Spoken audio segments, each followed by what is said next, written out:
Hey YouTube, welcome back to my channel. This is Nathan Daley. I am your law enforcement translator, 13-year law enforcement veteran here out of Georgia, here to give you insight, in-depth breakdowns on police-related issues. Now listen, one of our subscribers sent me this video from the Ahmaud Arbery case.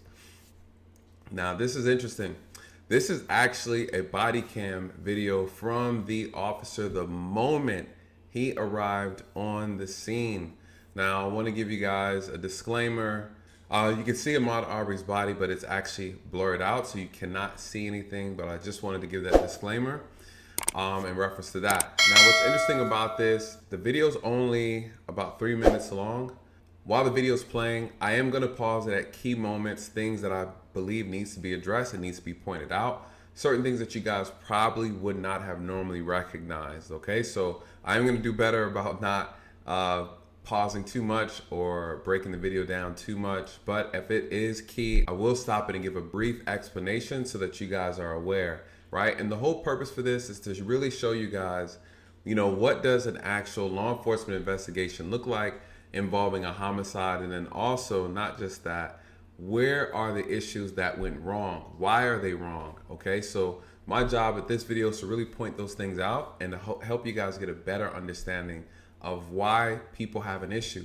And some people have an issue with it and don't understand why they have an issue with it, but I will explain. All right, so with that, let's get into the video.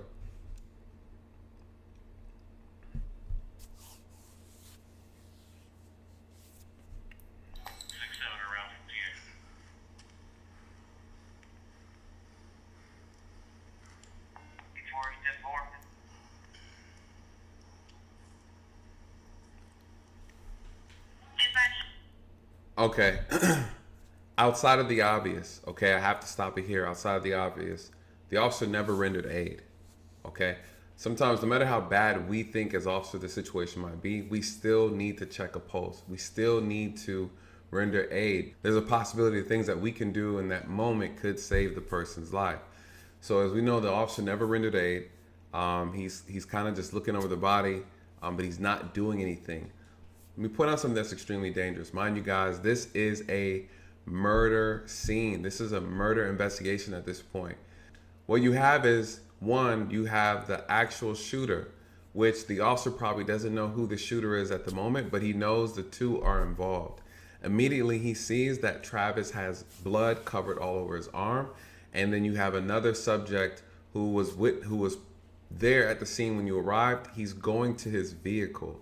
All right, so if we look at Gregory McMicheals, he's in his vehicle. Why is that a problem? It's a problem because Gregory is essentially, he's a part of this case. Whether the officer knows to what extent or not, it doesn't matter. He's going into a vehicle. That's a safety hazard for the officer. That's also an issue in regards to evidence. What if Gregory McMicheals actually took something from Travis, right before the officer arrived, and then put it inside of his truck, right, to hide it, or passed it on to someone else who's outside, right? The officer arrived right after the shooting, immediately after the shooting took place. He knows the parties that are involved, and the officer is allowing them to move around freely. That's an issue.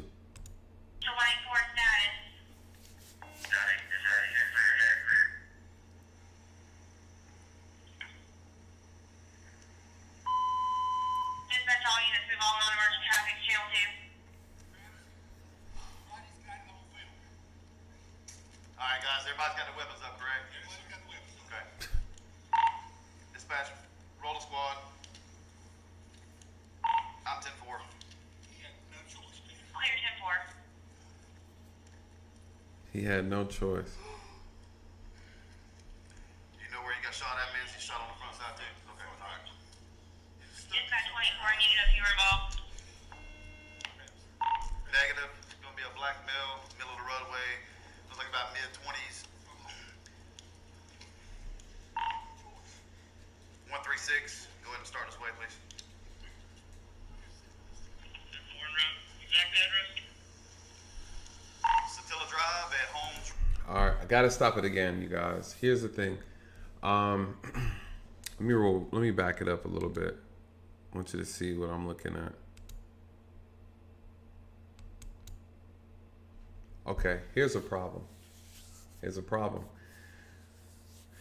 On a murder investigation, two issues I have. The officers under the assumption that the shooters or the shooter or the people involved are innocent.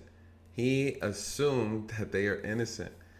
You know, I don't know what they said to him immediately when he pulled up, but as you see, Gregory made a statement and said he had no choice, right? What does that mean? What do you mean? I don't know what choice you had.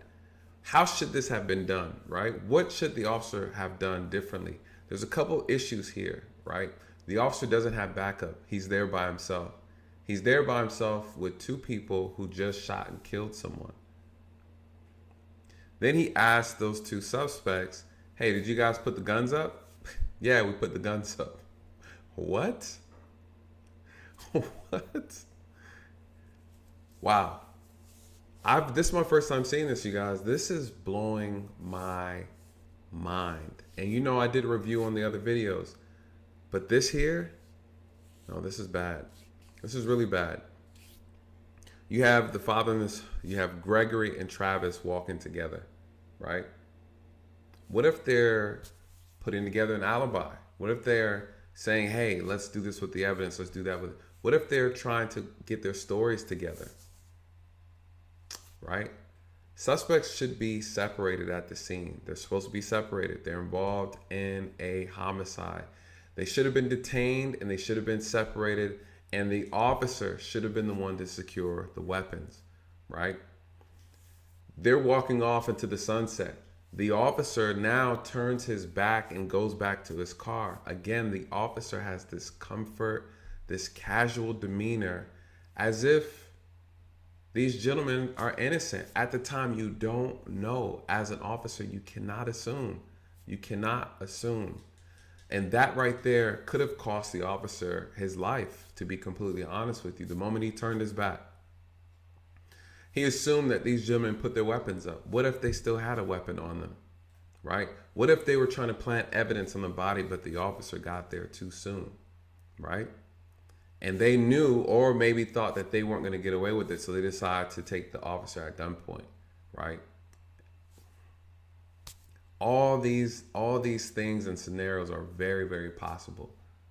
What should the officer have done? I'll tell you what I would have done. And I'll tell you what would have been a more appropriate response. When the officer arrived on scene, obviously he sees the body, he sees the suspects. The suspects should have been ordered to the ground immediately. First, my gun would have been drawn. Obviously, why? Because I don't know who the threat is. I don't know if you're innocent or guilty. My gun would have been drawn. I would have ordered them respectfully. Hey, gentlemen, with all due respect, I need you guys to lay down on the ground flat on your stomachs. I need your hands and your feet out to the side, please. And don't move.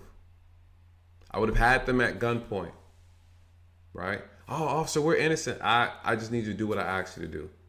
Oh, officer, we're not the ones, we're self-defense. I'm going to ask you again to put your body on the ground.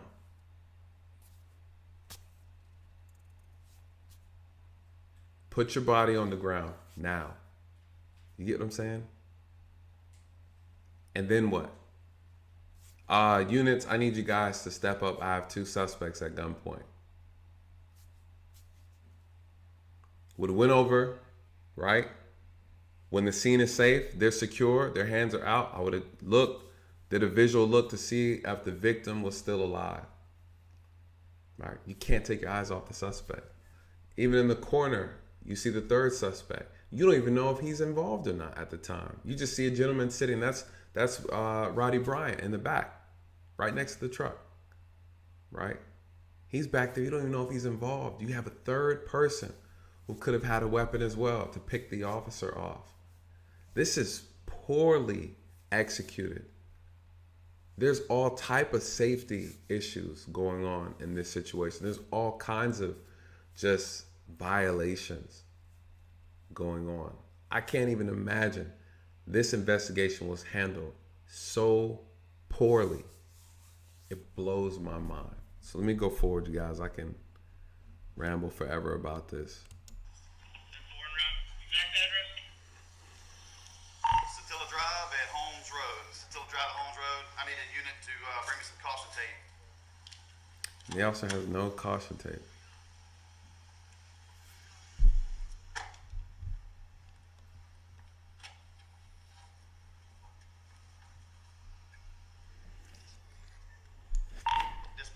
squad, come on in. The scene's secure. Clear.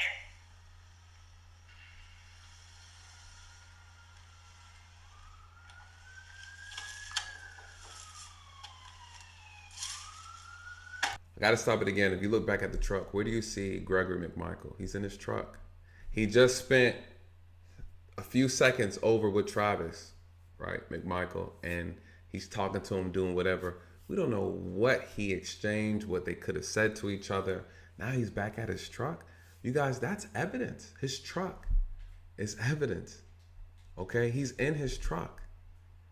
The officer doesn't know what is going on. He could be taking bullets out of the gun. He could have fired a shot at Ahmaud. I mean, there's so much things that can be going on. He could be passing his gun or passing evidence off to someone else. He could be cleaning something. This scene is completely contaminated. Completely contaminated. We don't even know where Travis McMichael is. We don't know. The officer doesn't know, right? We can't even see him. We don't know what he's doing. Why is that also a problem, right? What if Travis decided he was so distraught about what happened, right? Mind you, we don't know what's going on. They'd say he still had a gun on him. Why? Because the officer sure didn't check. The officer was so comfortable, right? He was so comfortable, he ignored his own safety. He felt safe. The officer felt safe. What if Travis was so distraught about what happened, he decided to take his life right then and there at the scene? And the officer's like, oh my God, I thought you said you put your gun up. God, man. Imbecile. Complete. 198, I suppose your stop out verbal at 10-4. Eight first. 6723. Clear 67.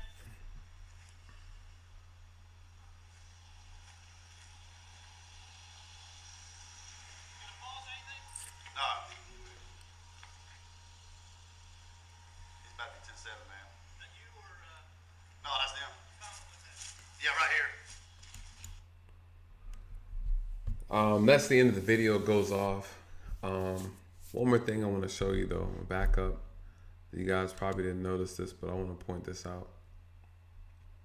And as the officer's talking to his backup officer that just arrived, you know, Gregory McMichael is just in his truck.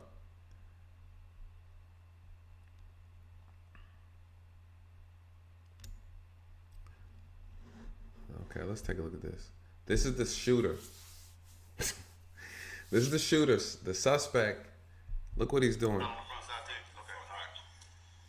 Dispatch 24, I need to know if you were involved. Look, the shooter walks back in the crime scene. You can't make this up, you guys. The shooter walks back into the crime scene, contaminating the crime scene. The body of Ahmaud Arbery is sitting right there. He walks back into the crime scene. The officer doesn't even say anything. What does this mean? It means a lot of different things. The officer is completely oblivious. He doesn't know how to do his job. He's never worked a murder investigation. He was never trained properly. This is what people are complaining about, you guys, when it comes to law enforcement. I get it. I get it. I've seen it. We're witnessing it right here. Sloppy work. We're looking at an officer that's completely lackadaisical, right? He has a complete disregard to policy and procedure standards, right? There is a standard of maintaining a crime scene that he's completely oblivious of, apparently. And the fact the suspect has walked back near the body is complete, utter. This entire situation is appalling to look at. It is. It is. Negative. It's going to be a black male, middle of the roadway.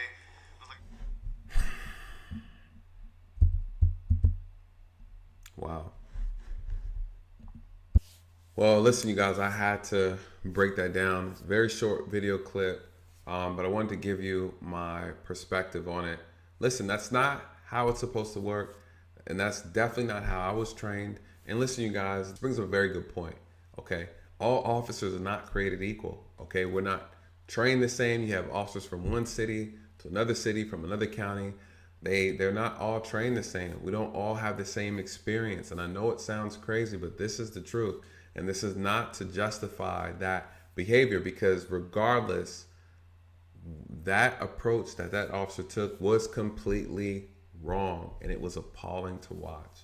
It's very disappointing, and it doesn't help increase the faith that people have for law enforcement, especially within the black community. And I think it's things like this that makes us more apprehensive, right? Because it looks like it doesn't look fair. This situation does not look professional, and it doesn't look appropriate, right? And you can easily see a difference in response from other cases when you have suspects who might be black, other cases where you might have a suspect that's a minority, and officers have a different response. They have a different type of focus. They have a different type of intentionality, and they're not lax. You know, they're not approaching the scene lackadaisical, right? They are very much aware, and they are not making the assumption that the person is innocent.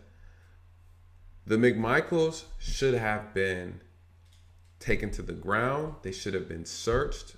They should have been cuffed and detained, and they should have been separated and properly investigated. And throughout that entire investigation, I've seen all the body cameras.